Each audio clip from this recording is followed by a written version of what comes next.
the undebate is exactly as it sounds. It's a format that's informal. The idea is for us before the elections to talk about the things that are important, to answer questions, to understand what we are voting for and why we are voting and why it's so important for us to go out and exercise this really, really important right. There are 15 million young people who are going to be voting for the first time this year. And it's important to make the most of that vote. I just want to introduce our guests. Satish is a comedian, a Bangalore boy. Sriram is a Bangalore boy. He's an RJ, but he's also so much more. He's the voice of a lot of people here. Everyone say hi to Sriram. Yes. And I know there's going to be a big shout for Niharika. Niharika's in the corner. She's also a first-time voter. And, sorry guys, but my personal favorite on the panel is Chetan. So Chetan's my favorite Kannadiga, all round. Thanks. And there's so many, who said, why are you saying thanks? There's so many things you guys don't know about Chetan. He grew up overseas. He went to an Ivy League university. It would have been very easy for him to make a really easy life in the States. But he decided to come back and work for the people of Karnataka. And while he was doing grassroots work in the villages, he made a really cool decision that the only way to make an impact is to become a superstar. So he became a superstar in order to create a platform where he can talk about these things. So he was doing street theater in villages before he decided to come into mainstream media. And I think that's really cool. And we need so many more. We have amazing talent in this state. And we have so many more people who need to come back and decide that they're going to give back. You have these banners with you.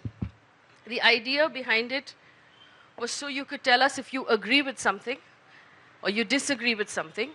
But it also serves pretty well as a fan because I know it's really hot today. So it's going to be like an informal conversation. If you want to jump in and say something, raise your hand. Someone will give you a mic. You can ask a question.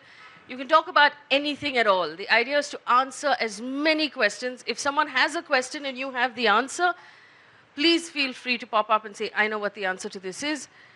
I know you'll have a lot of questions. A lot.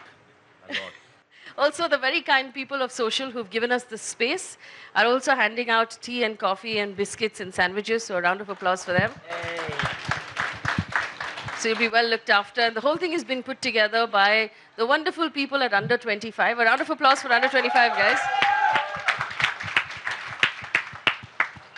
Okay, green hands up for all people who've registered to vote this time. We're going to vote? That's fantastic. How many of you are voting for the first time? Yay. All right, so for first-time voters, opening sort of sound bites from everybody on why you believe it's important to vote and what you're keeping in mind this time when you vote. Niharika.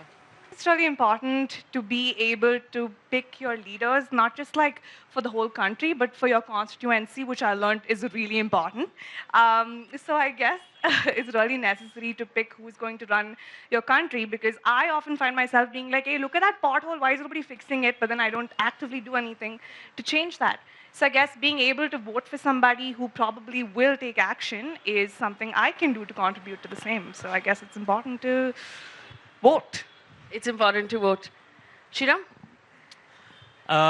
It's that one day, I think there is some political indulgence that's happening amongst so many of us. Don't think everyone in the city has enough time or find purpose in being a philanthropist, but it's that one day when you're required to turn up and make sure you cast your vote so you can exercise your basic right, which has been told to all of us, right?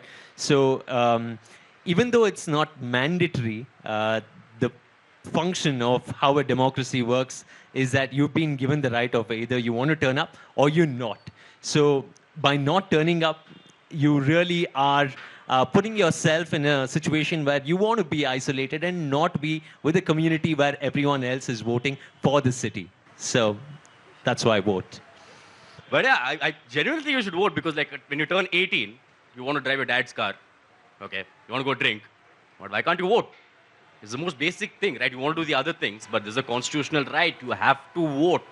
Like, you can choose whom, okay, if you find, you vote for that person doesn't do anything, you still can go and abuse that person. I'm just saying, you have the right because you voted for that person. You have to. There's no excuse for not voting. There's just definitely no excuse for not voting. I genuinely believe in that.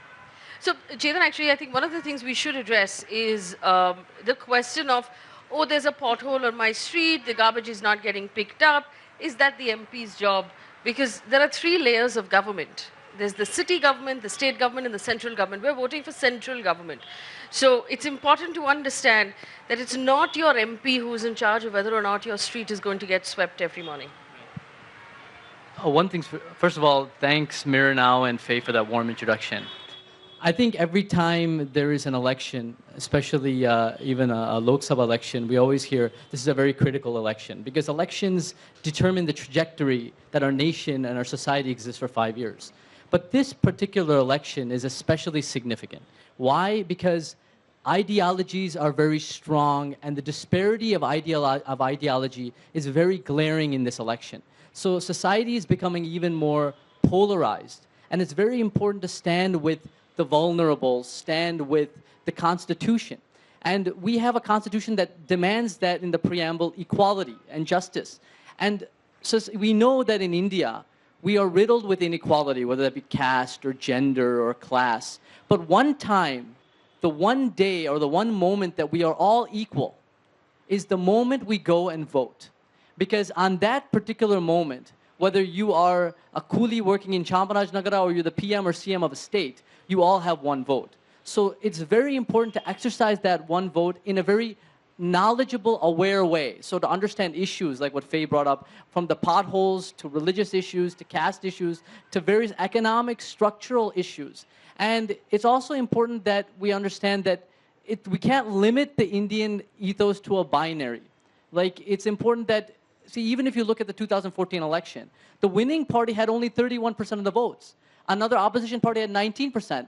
50% were non-Delhi-based parties in an election where there was completely a one-party route. So by and large, people vote for something that connects to us on an individual local level, and that makes all the difference. So it's very important not to get caught up into the kind of propaganda to say, if my vote fits into one of these 2 parties, if it doesn't, I just won't vote, because voting does matter. And if you're going to vote even a nota, that also matters, because it's important to exercise your vote. And remember how much difficulty we always read about in our history books, in our classes we're taught, we see statues about to get this democratic right. And one person, one vote was not given so easily, we must remember.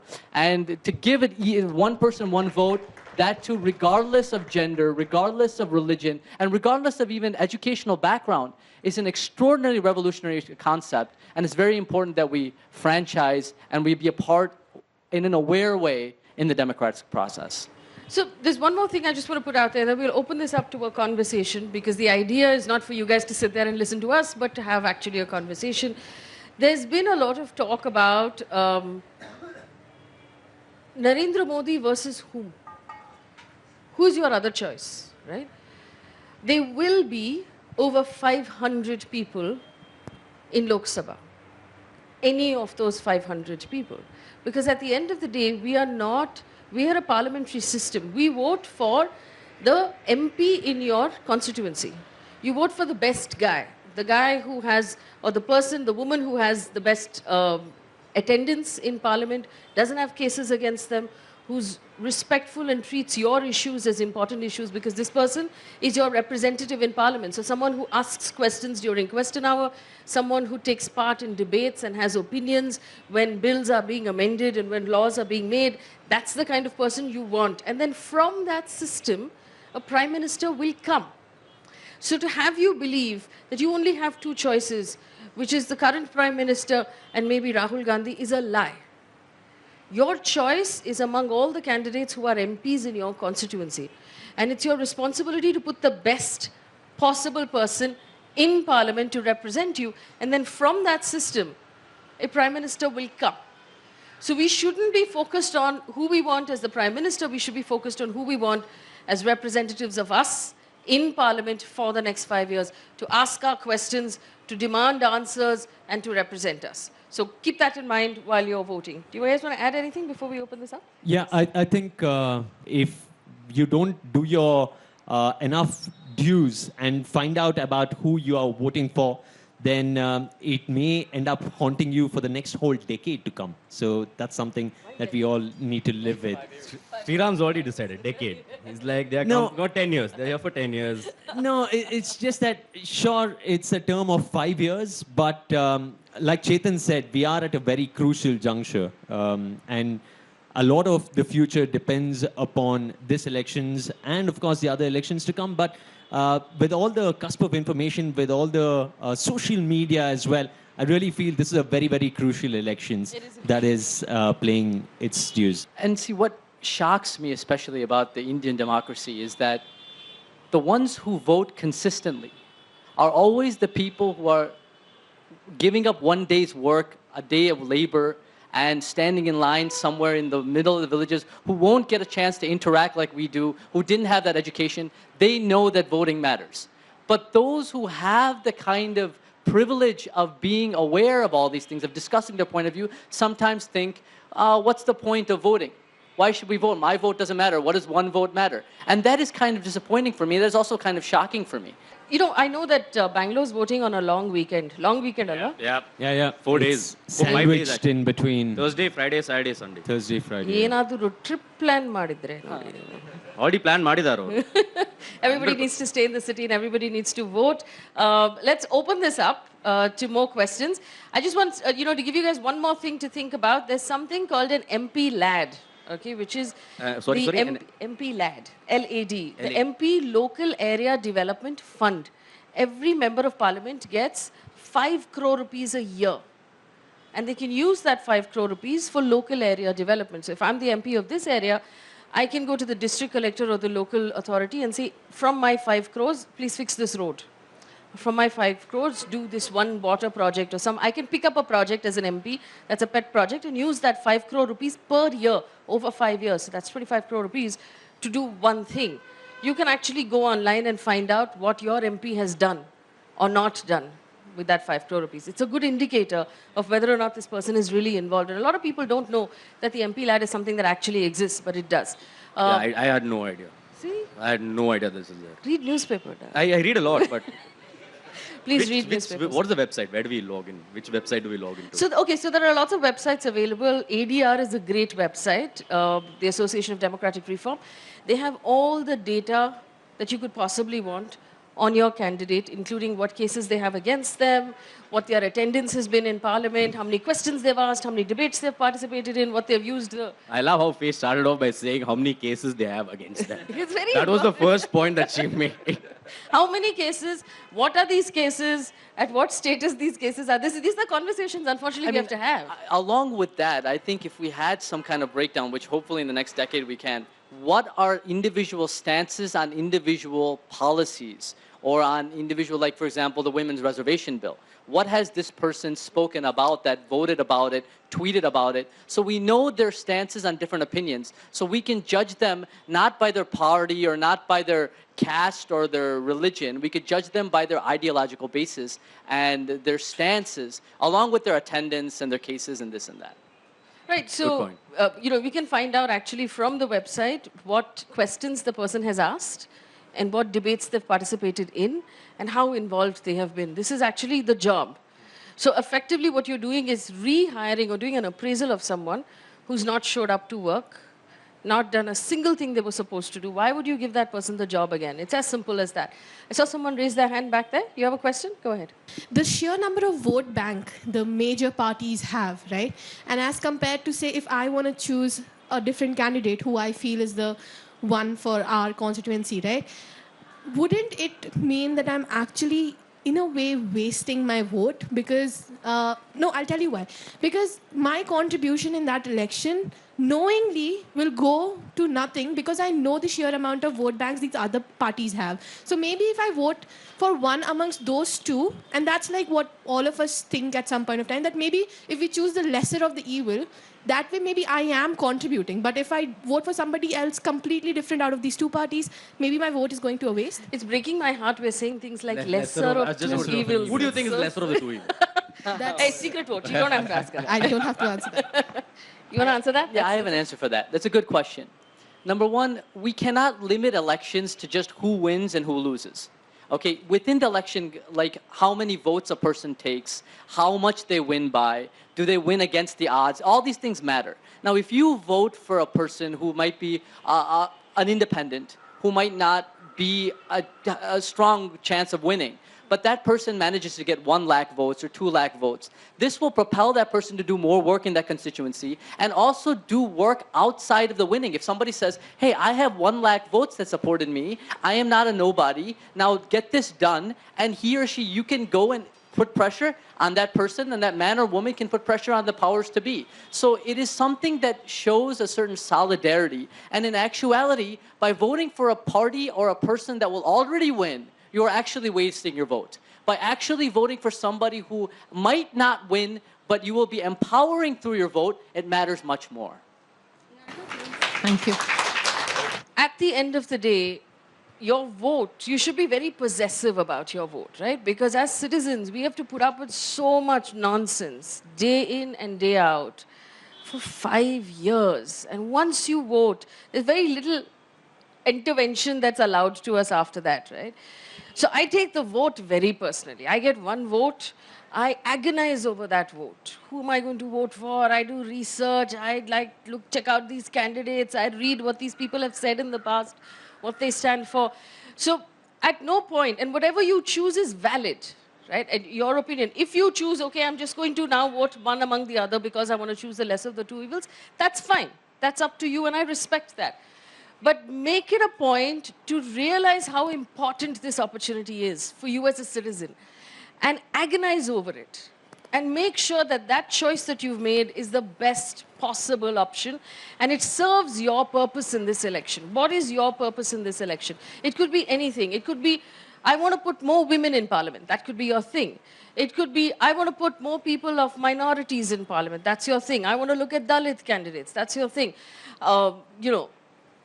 Mandir yahi banayenge. That's your thing. It could be anything. All of these things are valid things. So you focus on what is important to you. Don't give away the vote, is my only submission. Don't just say, whatever, doesn't matter. There are other vote banks. There are people who have more better numbers, mine won't. You are a vote bank. 15 million first-time voters. That's a vote bank. Half the people in this country are women. That's a vote bank. These are all vote banks. We have to start treating ourselves as vote banks, right? That's when we'll be taken more seriously. I mean, half the votes are women. There's no reason why we shouldn't be treated as a vote bank. They should be appeasing us. Why aren't they appeasing us? Because we don't take ourselves seriously enough. So push that idea. Push your independence and push your choice. Just want to add in, just taking off from what she said about in our country, we do have this thing of wanting to be with the winning party. Very true. Irrespective of who is winning, well, I voted for that winning party, which, coming back to what Chetan said, can be a very, very encouraging, really deciding juncture for somebody who has done some good amount of work. It could add so much of boost to somebody who's doing some great work. I mean, just this is a really bad example, but looking at the way RCB is performing at the IPL right now, right? We get so many people who wish to change loyalties just because they are not performing well. There is this notion of wanting to be with a winning team. So, but you know, at the end of the day, it's all statistics, right? And statistics can be cut anywhere. You still have Virat Kohli on the team, who is still the best performer. How they're managing to lose with his performance, I don't know. But if you want to brag about something, statistics will give you something to brag about. So you could still have voted for the party that did well in the state. You could have voted for the party that put the most number of female candidates forward. You could have voted for the party that got the largest vote share in urban Bangalore, something. So we'll cut it and we'll give it to you, don't worry. You'll be a winner one way or the other. But don't let that influence how you're going to vote. know, since y'all are experienced in this whole area of voting and elections and politics, what is that you actively do to be a part of it, to sort of like know when the deadline is? Because a lot of people miss the deadline to sort of register themselves. And you know how the PAN card linking to your Aadhaar thing was shoved down your throat by constant emails and every time you like pick up a phone? But nothing like this is shoved down your throat. You know, like I was afraid that if I didn't link my PAN card to my Aadhaar, my firstborn child would be taken. Because that's how much they pushed it down our throats. But nothing about the deadlines, nothing about like where to go, what to do. Nothing exactly is being told to us. Okay, so, and I'll come to you for this, but I do know that a lot of the young people today don't read newspapers, and that's why you're missing all of the information.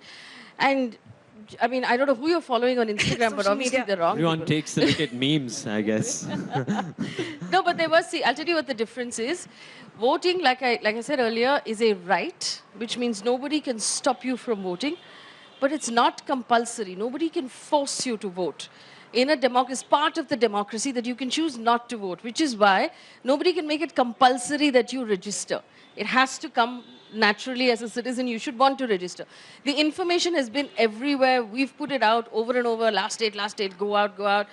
But unfortunately, if you haven't registered already, I think you've missed the bus. Chetan? And I think now it's a bit too late. Yeah, it's over. And one thing we have to remember is we can't just say, I am voting and hence I'm a part of the democratic process. It's important to be informed as a public. So even like during the 5 years, we have to be updated as to what the person is doing or not doing, who the other alternatives are, what we have the problems and the solutions of our particular constituency. So if we are following up with this on a consistent basis, not waiting for the night before the exam to study up for the exam, if we're actually going to classes and regularly being involved, then it will be a natural progression to say, oh, this is the time to vote, this is the time to register, and we will vote. So it's very important to be in that process, read the paper, watch the news, and read articles that not only challenge our perspective, not only like solidify our perspective, but challenge our perspective so we can see what is the best answer, what is empirically and statistically the most logical decision instead of just taking one website or one media source as the final answer. We have to read all perspectives and make an informed decision. Also, I just feel the less we are informed, the easier it is for the people who are going to be ruling over us to actually get away with things. You can get easily influenced yeah. as well. All right, let's take more questions. Anyone on this side? Yes, the gentleman over there. So I want to ask, like when we vote, suppose there are two candidates. I know this candidate will work well for me. Suppose we have different communities, right? So he will work good for 90% of the people of the country, but for the 10% of the people, he will be like a devil. So should I vote for that person knowing, okay, for 90% people, he's a good guy, like he will make the life prosperous for them, but for the remaining 14%, 15%, he's going to make their life miserable. So in that situation, what step should I take? Very valid question. Ja, Simran, You ja. should imagine the people you grew up with, the friends you have who might fit into that 10%. True.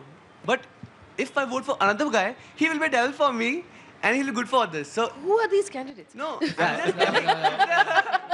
It's Feels a like which situation. constituency are you from now? Tell me. It's a Simran, situation. you make a very good point.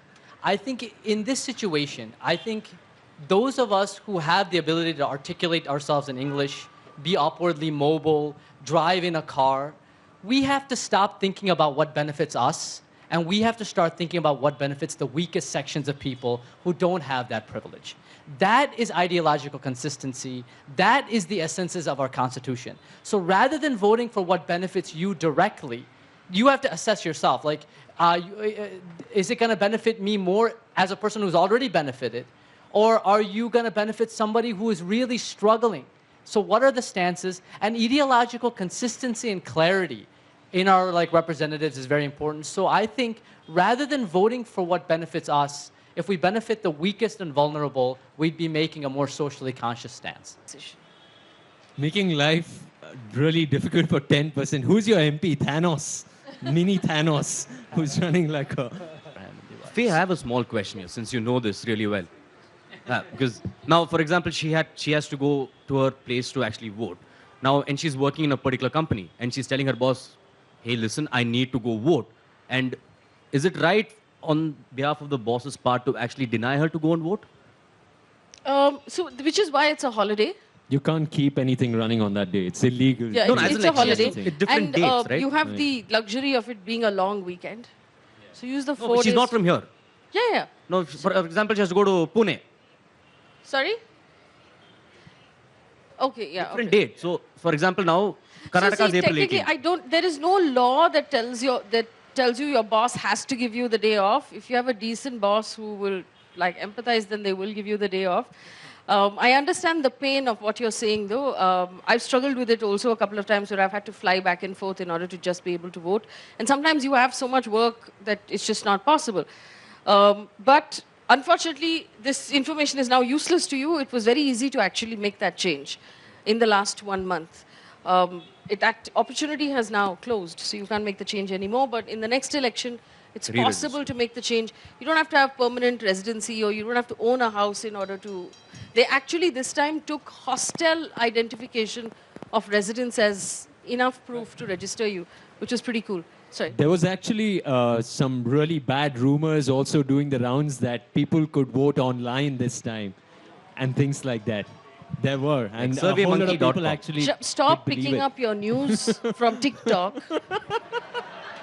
Okay. Yeah. Are you on TikTok, Sriram? Are you on TikTok?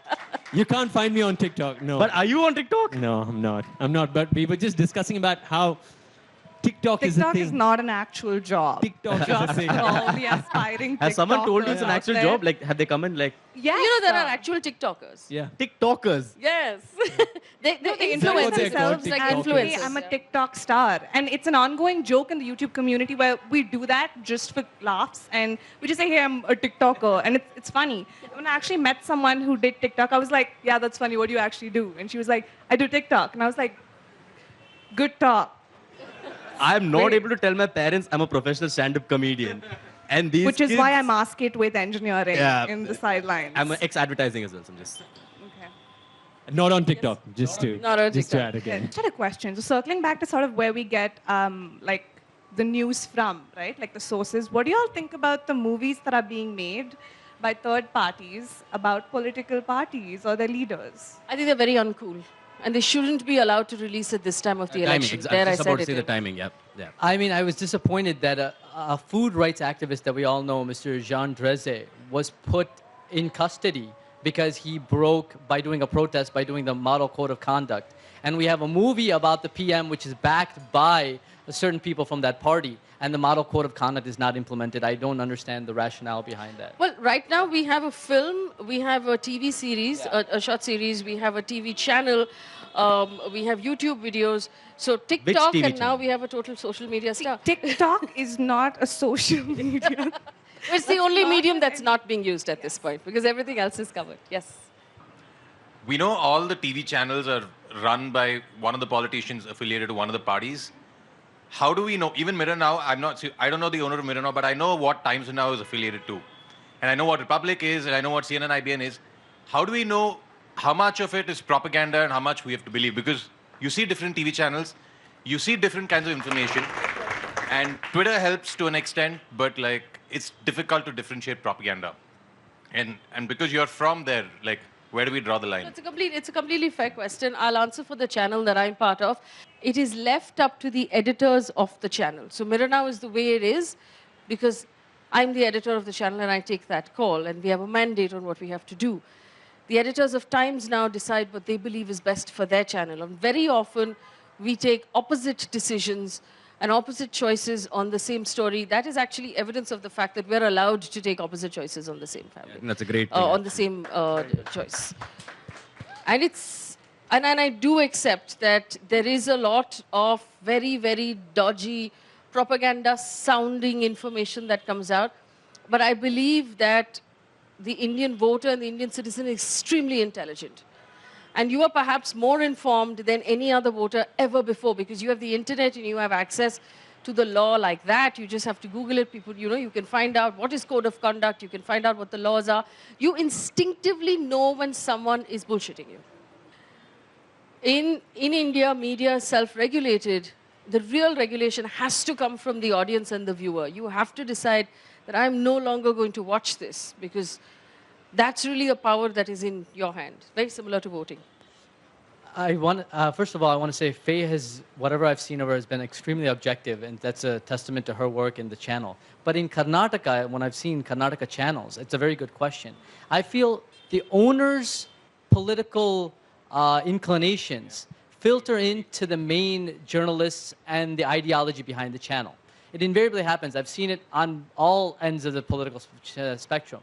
And I think the people have become in tuned to say, oh, this particular channel is for this party and this ideology, and this part is for the opposite kind of channel, opposite party, opposite. People have become aware of that. But I do believe one thing that I've seen in this particular election, which I liked, saddens me, that the media for the Karnataka elections, Lok Sabha, has not taken enough step, is I think that they have been giving, especially people who are star-backed or money-backed, very softball questions. They ask about the party. They ask about, why didn't you join this? What do you think about this? He said this or she said this. Instead of actually asking them substantive questions. So I feel the media in Karnataka, especially in the Lok Sabha, has not really questioned the candidates enough to know what is in their mind instead of just, and their policies, and have just given them softball questions that have made them more kind of conducive to all the political parties and a kind of TRP-based kind of like I think it's all scripted. I genuinely feel that. I think it's like they sit down, they talk about it, like, hey, these are the questions we're going to ask you. Are you going to be prepared? It's like an exam. Are you sure? Like, can you revise it once again and come to the studio fully prepared? I genuinely think it is, because it's so scripted. You know that person's acting. It's not spontaneous, like he's read it. It's like me doing comedy on stage. I know what I need to talk about. Really? It's not spontaneous? There's a lot of spontaneity, Faye. There is. Please watch my shows. No, which makes it that much more harder for a consumer to, I think whatever happens on plenty of news channels is taken as entertainment value. You may watch it because it's entertaining sometimes, but by the end of the day, you are going with your gumption, you're going with what you feel is right from all the joint pieces that you've found on the internet, on TV, on so many mixed platforms these days. Newspapers.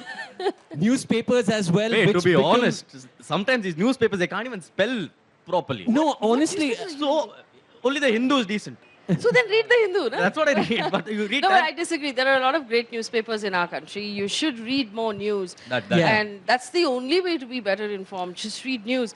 And I think that there is a serious risk right now we have of young people who say, I get my news from social media. Yeah. How many of you get your news from social media?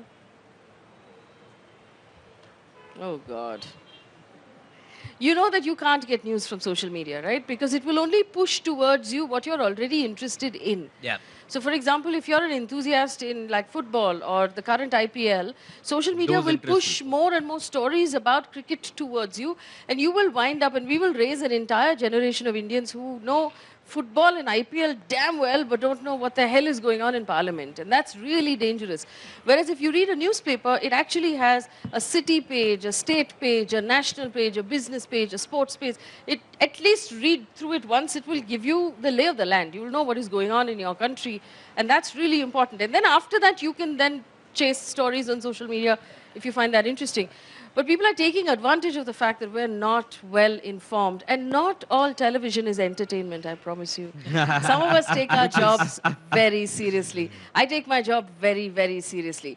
On days when I believe that we shouldn't be having debates, we don't have debates.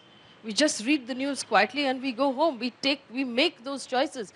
And I believe that we started 2 years ago, and Mirror has made a series of choices that has forced other people in the industry Absolutely. to introspect. We started a year and a half, nearly 2 years ago, putting farmers on prime time. And we said, this is the most important story in the country. Today, farmers are deciding elections. It is the most important thing. A year and a half ago, we decided that jobs is the most important thing in the country. Today, elections are being decided based on jobs. We spend a lot of time and energy making sure we're on the right conversation. We don't have conversations about Mandir and Masjid. We don't have conversations about Hindu and Muslim. I don't believe that that is important to our country. Jobs, farmers, infrastructure, where our money is going, corruption, demonetization, what's happening with the RBI, what's happening with the CBI, what's happening in the Supreme Court. These are conversations that are important. And this is agenda that we need to all follow. We need to understand what's going on in the country. Very, very true. Like, you guys need to clap for that. Come on. I think that this is the only news channel which does something different. Where like, okay, let me make some sense of the news today. Let me watch it for at least like half an hour and make some sense. Because I genuinely believe that Faye is doing a Satish, they're fantastic still not going to let you perform on prime time. No, no damn matter it. how much I you was try just to going for them. that. Thanks, Niharika. Damn it. All right. Does anybody else have a question? Yes, go ahead. So I have a couple of questions. Number one is that do you think the kind of identity politics that we have thrives a lot on ignorance? Because at the end of the day, we're sort of made to believe that if you don't vote for a stronger leader, you are going to be misrepresented in an international community and all of that. Because if you say that, okay, I'm going to be voting for Congress for so and so reason, they end up, questioning your decision because they tell you that, okay, so do you want Rahul Gandhi to represent India as the PM or, whatever the stronger vote argument is. The second one is, do you think that there is a rising intolerance in like the kind of popular sentiment that we're made to believe in as a country? Like if you're a more liberal Hindu. Okay, so things. first thing, nobody can make you believe anything.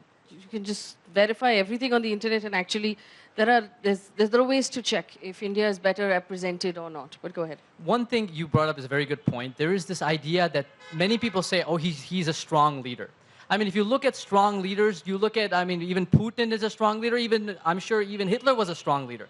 The thing is, just because you're you take points of views in a very aggressive way, you don't think about your perspectives, you have very one-dimensional thought process, that actually makes you seem more robust, but doesn't really work for the nation. In fact, somebody who sits back, thinks in many perspectives, understands the whole issue, can really actually do a better job. So strength is more in thoughtful strength rather than Absolutely. speech strength should be the strength that we actually have. I think that also at the end of the day, this feeds into that larger thing, right? Are you really voting to figure out who's going to go to G20 from our country? You're voting to put the best possible member of parliament in parliament from your constituency. From that system will come a prime minister. That person will go overseas and people will take photographs. It's fine. I mean, look at the various types of prime ministers we've had in the past. We've had Mr. Devegowda from our state, who I was personally very proud of. We've had, Aki Gujral, we've had Narsim Rao, we've had Dr. Manmohan Singh. You've had various prime ministers, none of whom you chose or voted for personally, right? We didn't go out and vote for that individual. It came out of the system, and that's how the system works. So we should reject ideas about vote based on who you want to go to America. Yeah. And The opinion of the PM matters. When something happens, if the PM doesn't make a statement, or if the PM makes a very divisive statement, it actually strengthens or weakens what we think is right. So, yes, the local MP But you're isn't that voting a factor of which party that person is Exactly. from? Which party you're voting for, right? for? No. So, my point was that, yes, so the local MP matters, but at this juncture, personally for me, in argument, the PM matters a little more because the statement of the PM actually drives a lot of the thought. It's not just the party. When the Prime Minister of India makes a statement, people actually listen, they take note and they start following, they take cue. So the local MP that you're voting for also should be kept in mind, but when you're voting, it should also be the center who you think is going to. If I may, and I really respect your question, it's a very, very valid question, and it's a very difficult question to answer because you're absolutely right. I personally believe that and it's a factor of your circle of influence, when you put a good strong candidate into parliament, from the numbers of parliament will be a government. From the numbers and the strength of that government will be a prime minister.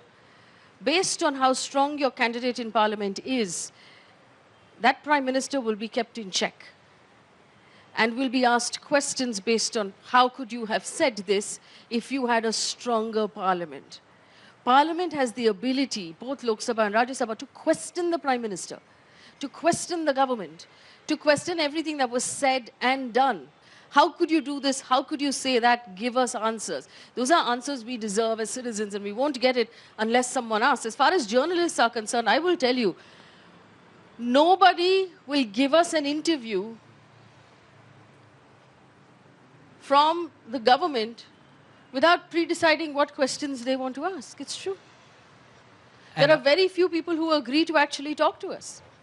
And one small thing, true courage, actually a strength of a leader, is when he or she goes in front of the media and they question him and they spontaneously ask him things about his work and they say, what have you done? True. And then he or she is able to answer those questions spontaneously. Why hasn't our PM done that? That is the real good question. Yes, sorry, he already has a mic. Go ahead. Yeah, so the thing is that you guys actually talked about how we should not get our news from social media. But now what I personally know as a stand-up comedian is that I keep getting called on a daily basis by political parties to actually start channels on Facebook or on YouTube wherein we are told to make memes and funny videos against other political parties. I'm not talking about this at a prime ministerial level. I'm talking about local MP and MLA candidates who are choosing this way as a way to fight elections rather than actually doing it at rallies. So now, like, if we ask them, are you going to upload it on Facebook? They'll be like, no, we have access to 18,000 WhatsApp groups. So it's like, at what point do we find out that the news that is forwarded, like my father, he reads the newspaper. He believes the newspaper, but at the same time, he will also believe what is forwarded to him on WhatsApp. So how do we battle that? Is my question. Who are these parties, D'Souza? Sir, every party They haven't under the got sun. me. One, you only referred to me. Just to back that up, I guess a lot of influencers are also being contacted to sort of propagate their party or whatever on social media. However, we do tend to turn them down because nobody is ready to let their comment section turn into a political argument. So I don't think... I'm sure you would have been contacted, right? With the amount of like fan base and No surprises comments. Just make PG-13 content, and I'd like to stick to that. So it's a completely, again, valid question. Fake news circulating on WhatsApp is a definite threat to this country. Manipulation of social media, as we've seen happen in other countries, look what happened with Brexit, look what happened when Donald Trump was elected. It is a serious threat to democracy. One of the things that I do personally, and it actually boils down to that level, is when you see someone in a group, some random uncle, auntie who has shared some nonsense, write back and say, this Absolutely, is yes. false. This is not true. If you do it enough of times, they will either stop sharing or they'll take you off the group. Yeah, I've done it to my father. Both things are I've good. done but that to yeah. my father. group. Yeah, Take that's off I've the done that to my. I've told But him like. call it out. And it's fairly easy to call out because you just have to copy paste the first bit and put it in your Google search window, and you'll get, if it's a true story, you'll see that the major newspapers or the major brands would have covered it. If not, you can tell that this is something that somebody has cooked up. We'll take one more question. Hey, so here's one thing. I'm voting for the first time, and thank you. Applause. Yes. Yes. Yeah, party. Yep. So here's the thing.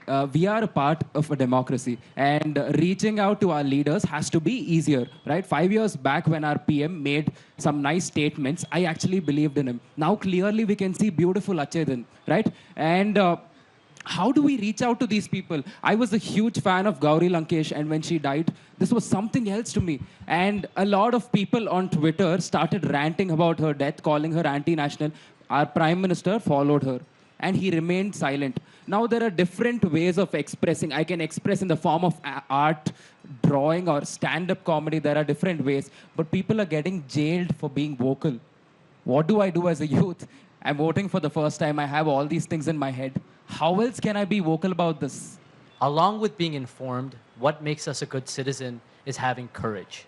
We have to have courage to stand up against these whatever bullies or whatever they're trying to scare us. Because if there's enough of us, they can't scare us. They might knock down one Gauri Lankesh, but that creates so many more people who believe that they're willing to fight and give their life for the ideology. So that is something that we must be willing to stand up for, and we can't demand that of everybody. But if we take a stand on a day-to-day level against these forms of injustice, we could slowly erode these kind of whatever discriminatory and other kinds of fascist forces. Well, I was personally heartbroken when Ms. Lankesh passed away, when she was shot in this city. It was, I think, a moment of reckoning for all of us, for everybody in the journalistic community. We just stopped for a second, because until then, I foolishly believed that, you know what, I come out and I'm on television and I do this every day. Why would they want, would anybody really harm me? And then from that day onwards, I started answering that question differently.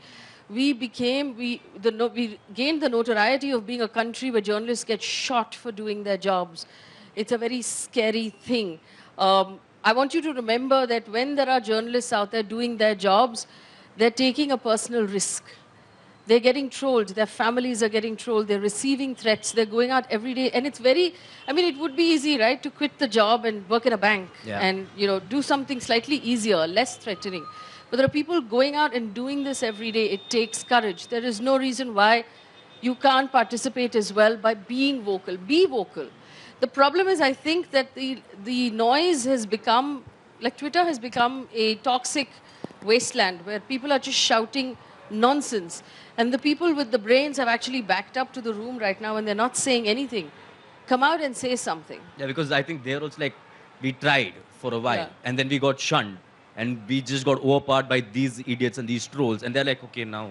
Yeah. Also, the number of people who are extremely active, the keyboard warriors, who actually go out and do something in the real world, the percentages vary. Almost zero. Also, they're doing this, Almost it's a job. zero. They have to do it because it's a job. They get paid per tweet, per death threat. So just look at it as a job. It's not a very good job, but Good evening. So what is your opinion on how corporate lobbying is influencing the outcome of elections and also affecting the how a nation progresses forward in terms of development? So like we've been seeing how a major corporate individual is becoming a monopoly in different fields. It might be education or anything. But what is your opinion on how corporate lobbying is influencing Indian politics? Okay, so there's a very serious thing going on in our country called electoral bonds. Do you guys know what the electoral bonds are? Raise your hands if you know. Ouch, not enough people know about this. So basically, the government introduced a form of political funding called electoral bonds, where you can walk into a bank and you can buy a bond in the name of a certain party and the money goes to that party. Bonds are available in denominations of 10,000, 1 lakh, 10 lakh, 1 crore. I think, yes. About 1,200 crore rupees or little more than that has come in through this funding. The problem with this is that as citizens, we don't know who has given the money. And when you don't know who has given the money, you don't know what corporate lobbyist is paying for the election and the campaigning. And so when someone pays for election and campaigning, they return those favors. The only way to beat corporate lobbyism is to actually know what is happening. They have to declare it. In America, the super PACs have to declare where the money is coming from. In India, it hasn't happened. Two other things have happened. The caps on foreign funding for political parties have been removed. Foreign entities can fund our political parties, and we don't know who these people are. Corporates can fund political parties. Earlier, there was a rule saying you can only put 15% of your annual profit, which meant that, 7.5% of your annual profit, which meant that you had to have made a profit. And you have to be at least 3 years old as a corporate. Both of those caps have been removed, which now means that I can start a shell company that does no business and makes no profit and use it as a route to fund a political party. There is no information being shared with Indian citizens and voters, and that is a very, very dangerous thing. But one important thing, if we believe in anti-corruption, if we say we must rid corruption from our political system, that means we must rid the big interested money parties from politics. And the big interest money oftentimes comes from corporations. And see, corporations, the problem with corporations, this goes, both Delhi parties and all the major political parties get benefit from corporations. They do policies that benefit the corporations, and the corporations in turn give them money back. And you have to understand that corporations are not interested in societal benefit. They're not interested in educating our kids, even though some might be involved in running schools. They're not interested in actually making us healthy and fit. In fact, many corporate hospitals actually make more money by keeping us sick. So the goal must be that hospitals take care of the sick, and incidentally, if there's some money for the benefit of the hospital, that's fine. But these corporations actually run it like a business. So if we want to kind of take a stand against corporations, we must look at the economic policies that these political parties are standing for and challenge them to the best of our abilities through various fronts, and provide some kind of transparency, like Faye said, and alternative political kind of, and even like, what do you call, like, contributions to like politicians, how much each person can contribute should be much more transparent, and we have to have a much different kind of stance point on that. So we've run out of time. I just want to leave you with one thought. Remember that you have to also, you're part of a very, very small group of people who have education, who have access to information, you have access to social media, you have access to voice. Not everybody has that in this country, which means that you have to voice and you have to vocalize. And you have to think for the tribal people in our country who have no voice. You have to think for the Dalits and the people in remote parts of our country who have no rights. You have to think on behalf of the women who don't get the right to work, to go to school, to live their normal lives. You have to think on behalf of children who are sold into slavery. You have to think on behalf of the forests and the tigers and the lions and the green that is being flattened. This is all your burden as a voter of this country, that you have to keep these people in mind. It can't just be about what's good for you. It has to be about the country you want to preserve and pass on, the country you are inheriting and what you want to preserve and pass on. So think for the farmers, think for the Dalits, think for the Adivasis, think for those people who nobody is thinking for right now. Okay, and guys, vote like your country depends on it, because it does. Thank you. I want to thank the panel. Thank you so much. Thanks, guys. Big round of applause for everybody who's going to vote for the first time. We're rooting for you.